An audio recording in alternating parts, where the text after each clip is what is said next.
Tema 4 bahagian B Sejarah Asia Tenggara. Dalam bahagian B Sejarah Asia Tenggara ini terdiri daripada satu tajuk besar, iaitu pengisian kemerdekaan.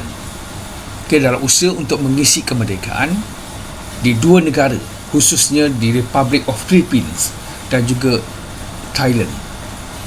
Kita akan melihat dalam 4 perkara, iaitu berkaitan dengan sistem pemerintahan di Filipina dan juga Thailand, pembangunan dari segi pembangunan ekonomi di Filipina dan juga Thailand, pembinaan negara bangsa berkaitan dengan bentuk pemerintahan, tokoh-tokoh pemimpin yang terlibat dalam membina negara Filipina dan juga Thailand.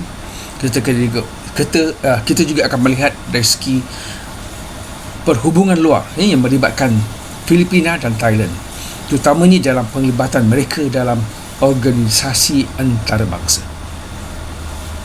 Untuk hari ini saya akan menjelaskan tentang sistem pemerintahan. Dalam sejarah moden Filipina dan juga Thailand, ini kita akan melihat bagaimana sistem pemerintahan di kedua-dua negara ini yang sedikit sebanyak ada berkaitan dengan sejarah negara kita. Filipina adalah sebuah negara yang mengamalkan sistem pemerintahan berbentuk republik, seperti Republik Indonesia, Republik Singapura. Di mana dalam pemerintahan bersifat republik, ketua negara adalah presiden, dan presiden Filipina mempunyai kuasa dalam membuat keputusan, iaitu ketua negara dan juga ketua kerajaan.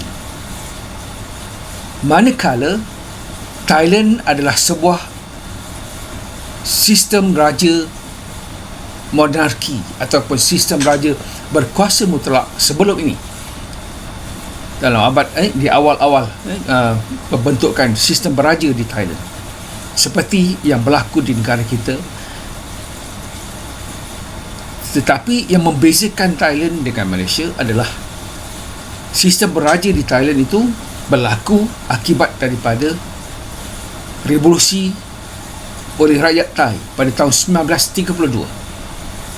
Dan revolusi 1932 ini di mana parti rakyat di negara Thai telah menuntut supaya perubahan dari segi sistem pemerintahan yang membawa kepada pertukaran daripada sistem pemerintahan beraja yang berkuasa mutlak kepada satu sistem pemerintahan yang dipanggil raja berperlembagaan, di mana raja juga termaktub di bawah undang-undang yang tertinggi di dalam negara, iaitu perlembagaan. Jadi teruskan bersama saya untuk memahami aspek-aspek ini, khususnya dari segi sistem pemerintahan. Dan kita lihat bahawa sistem pemerintahan sama ada di Filipina ataupun di Thailand ini, dan mereka sendiri mengakuinya dan terus memperjuangkannya dan mengatakan mereka adalah sebuah negara yang mengamalkan amalan demokrasi berparlimen. Jadi kita kena lihat apakah dikatakan amalan demokrasi berparlimen dalam satu sistem bentuk pemerintahan yang bersifat republik dan juga sistem pemerintahan raja berperlembagaan. Ini seperti mana ini yang kita amalkan di negara kita.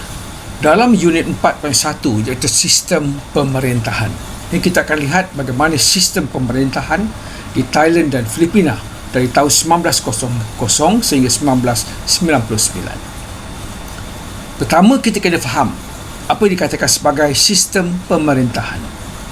Bila kita sebut sistem pemerintahan, ia bererti satu sistem yang dimiliki oleh sesebuah negara dalam menguruskan pemerintahannya. Ini seperti yang saya jelaskan sebelum ini, antara sistem pemerintahan yang paling tua di dunia ataupun yang paling awal digunakan dan diamalkan dalam mana-mana negara di dunia adalah sistem pemerintahan bersifat monarki ataupun sistem raja berkuasa mutlak.